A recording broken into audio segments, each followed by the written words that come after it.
You know, one of the greatest distractions in our business is shiny objects. Shiny objects. Here's what I mean. There is a very definitive thing that you're supposed to be doing to get where you want to go. And all of a sudden, hey, look at that. Hey, there's a squirrel. Hey, what about... And it takes you off of focus. So many times people come to me and they say, what do you think about this and this and this? And I go, well, is it getting you where you want to go? Or is it detouring you to where you want to go? Is it going to get you there quicker? Or is it going to make the trip take longer? That to me, I can distinctly remember early on. And in the insurance industry, the insurance companies love taking you on awards trips. And the first awards trip I qualified for was for Hawaii. And so our first trip was Hawaii. That's an amazing, and now we've been multiple times, but still I'll always remember that first trip to Hawaii. I'll never forget it. And it became sort of a mission for me. Like, you know what? I got to qualify for these trips every year. I got to qualify for these trips I don't want to miss one of these trips. And back in those early days when we were really broke, you know, those trips were like, they were like the eye of the hurricane. They were a break from the storm that we were in back home. We got to go to this, 5 or 6 star place and be treated like king and queen for a week. And it was a nice break from the nightmare that was our life, right? Well, I found myself getting to a place where I was focused on qualifying for the trips rather than building my business. But Fitz, don't the trips encourage the growth of your business? Yeah, they can. I've seen people, well, for me, like I would focus on, I got to go out there and sell X, Y, Z in order to qualify for this trip. And I would focus extra time, extra effort on, and extra money on trying to hit those production levels to qualify for this trip. And what I did was, and what that did rather, it distracted me from spending that money on advertising and recruiting that new agent and getting that new agent up and off the ground. I was so focused on my personal production that it took my to qualify for the trip, that it took my focus off of building the business of what I wanted to build. I didn't want to be a personal producer for the rest of my life. I wanted to have a business of insurance, right? And so that the trip was an incentive from the insurance companies to go sell a lot and go make some money, and they reward you for the trip. But for me, it became that shiny object that I was chasing, and it distracted me. Instead, you could build the business and just automatically qualify for the trips. That's what I started focusing more on. Yes, it's like exchanging the better for the best.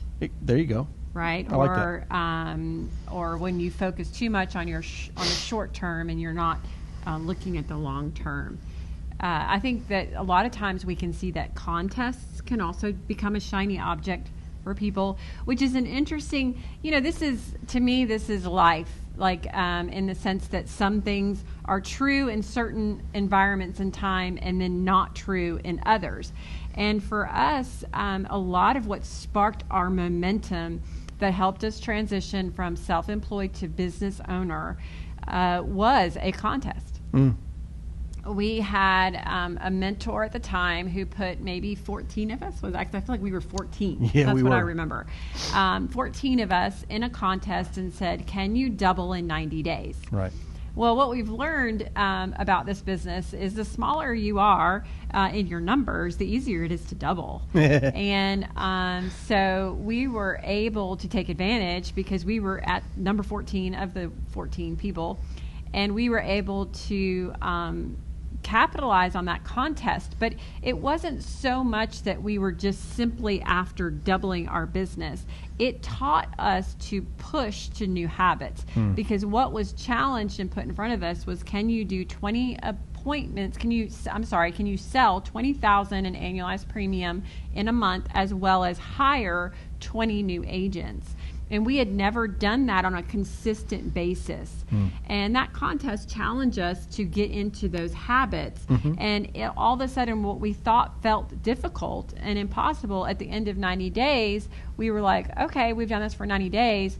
we can do this for 90 days more. Right. And realistically, it took us probably 6 or 8 months of that type of activity to really begin to see a return on our investment, where we felt like we were beginning to taste the momentum of our team growing. And focusing on that activity took us from, in 7 months, we grew our business 10 times, 10x in that window because of that contest. I'd say that contest was not a shiny object. That contest was absolutely relevant to where we wanted to go. It helped us get there.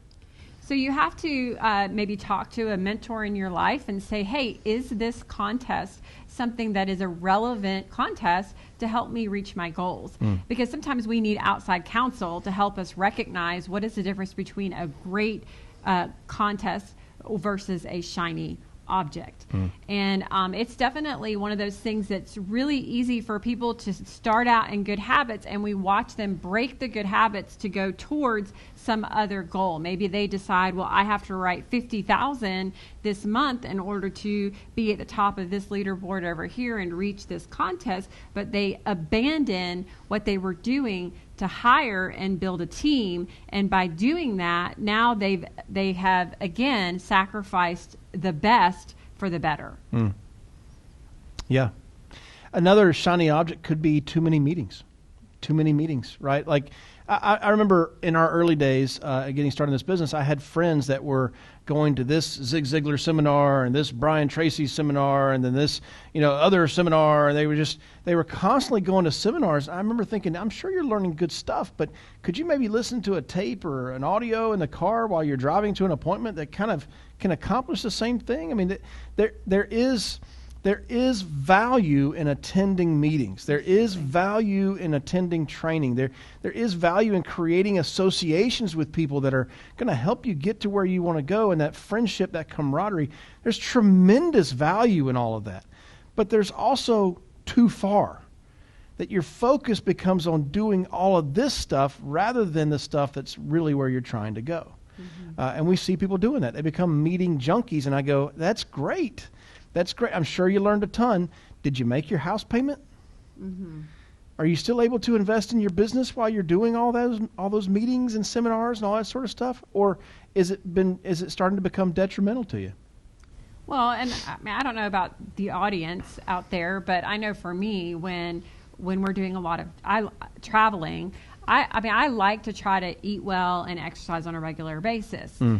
But when I'm traveling a lot, or we're on spring break, or we're on vacation, or we're traveling to different cities, or traveling to do trips, I don't tend to do the things that to exercise or eat as well. Well, I think that's true for most people, because again, if the result you're looking for is based on your consistent activity, and you're actually robbing that consistent activity and your progress because you're constantly in meetings, then it's become counterproductive. So I don't know, like every now and then, we all need that constant motivation. Yeah. We need to recognize when we need people. And these are interesting topics because especially considering this past year with this global pandemic that we've been in, and now all of a sudden we're actually more isolated than ever. Which is one of the reasons we've chosen to do this, is to reach people in a new way. And because we're doing less face-to-face meetings. So the irony is we're telling you, well, don't go to meetings. That's not the message that we're saying. No. But you cannot be being a student isn't going to create your business. Right. It's being a leader. It's hiring and training agents. It's going out and selling. That's what's going to build your business. So effectively balancing and using meetings as the advantage to build your business instead of the disadvantage to rob you of your growth. That's really good. I can tell you that for me, one of my shiny objects personally, I think I mentioned qualifying for trips or whatever, but one of my bigger ones that took some time for me to really uncover was trying. There's people in this world that you admire, right?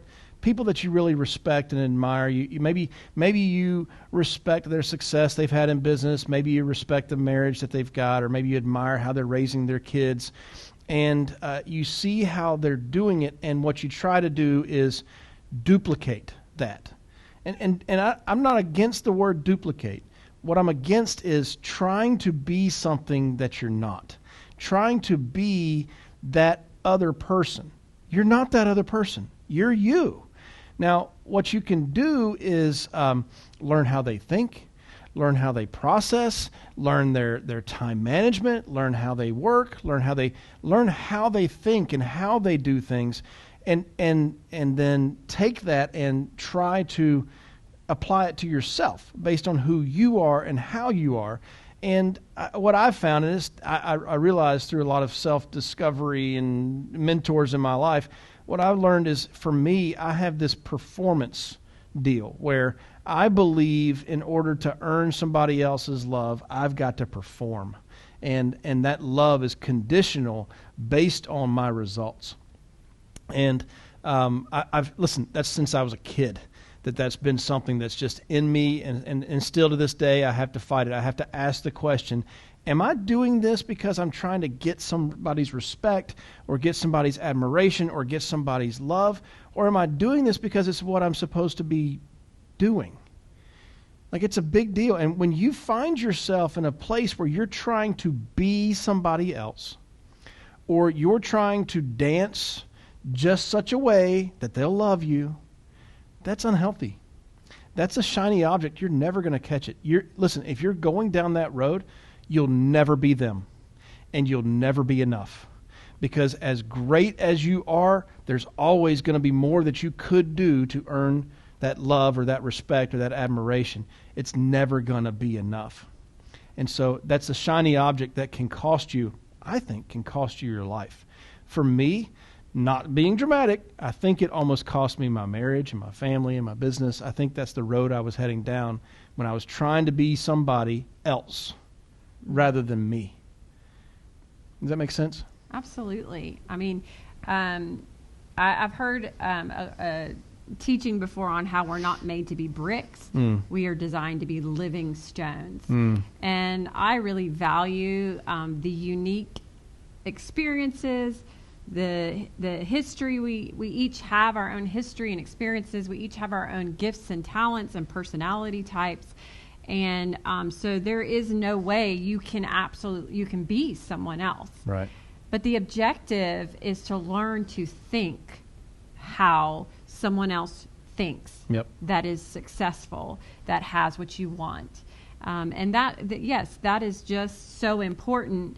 And because it is one of the greatest secrets that we've probably uncovered that has helped us get to a place where we are at peace with who we are, and then we feel a greater clarity about where we're going. Yeah. Yeah. So people come to me and they ask, do I need to do this much production, or do I need to recruit this many people, or, what do I need to do, blah, blah, blah, blah. And listen, my basic formula was this. I just believe in whatever you spend the bulk of your time doing is who you're going to become. And I wanted to build the business. If your goals line up with what I just said, you want to build a business, then I'll give you the basic formula that I followed. It was, for me, I sold as much as I needed to sell. And then I spent the rest of my time recruiting and teaching other people how to do the same things. Mm-hmm. Just that simple. And, for me, back in those days, what I needed to sell was not very much. It was just us. And for a period of time, you had a job, right? We didn't have kids. Our overhead was very low personally. And so I didn't have to go out there and sell a whole bunch. I had good business. I mean, the business I wrote stayed on the books, so I didn't have to constantly go out there and make up chargebacks or anything like that. It was good business, so I could spend maybe 2 nights a week out there personally producing, and maybe another night where I was making the dials, but then the rest of the week was spent building, and I have no doubt in my mind that's why we grew so fast. Now, listen, that plan, I was maybe doing $15,000 a month, and then we had this contest where I had to do $20,000 a month. That extra cash certainly helped me grow my business faster. So I didn't regret going above and beyond. But if you need $15,000, $20,000 a month in personal production in order to pay your bills, but you're out there trying to knock out $60,000 a month, that extra cash is maybe not going to. You may not reach it. Number one, the cash would be great. Who doesn't love better revenue? But you may not ever get to that goal. So now you're just killing yourself. because you keep setting goals that you're not reaching, and now that self-doubt starts creeping back in, and I'm just not good enough. That thought starts coming out, and that's not productive. It's counterproductive. There are superstars out there that can go out there and knock out $40,000, $50,000, $60,000 a month in personal production. Certainly in our organization, we got them. I wasn't that guy, and I realized that the more I tried to do it, the more frustrated I got. So just going that route of sell what you need to sell, and spend the rest of your time hiring and training other people to do the same thing. I promise you're going to get to where you want to go. Mm-hmm. So you got to use things like contests and meetings and mentors and advisors. You have to use them to your advantage and use them wisely, so that we're not chasing shiny objects. One of our objectives here at the Fitz Group this year has been to just make a simple goal of doing quarterly meetings, and can we increase the head count at each meeting by encouraging all of you to invite more people to the meetings. So that is one of our objectives, and we do quarterly meetings every quarter, every 90 days. Yep. And so we have one coming up, and how can they check out that? Yeah, and our basic goal, we're trying to grow from meeting to meeting to meeting, and then just continue to help you grow your business as well. The next one is going to be found on the fitzgroup.org/event registration. Depending on when you're watching this, we may be just about to have one, or maybe we just had one. But you can get signed up, get registered for it. Again, thefitzgroup.org/event registration. The latest and greatest quarterly meeting that you can register for is going to be there. And these events, listen, we get together. We love providing training, the nuts and bolts that really you need to go out there and make some money and make more money for your family. But we also want to inspire at these events. So it's not rah-rah sessions. We're not doing cheering of fake news. Like we're going to celebrate people who are getting results, and you're going to hear from them. You're going to hear stories of overcoming that you need to hear just at the moment you needed to hear it, and you're going to make friends that are going to ultimately propel you to your future that you're looking for. I've had great mentors, but just as important as my great mentors are my buddies that helped me get to where I wanted to go. So thefitzgroup.org/event registration to get signed up for that next quarterly meeting. And hey, now that you know, you know.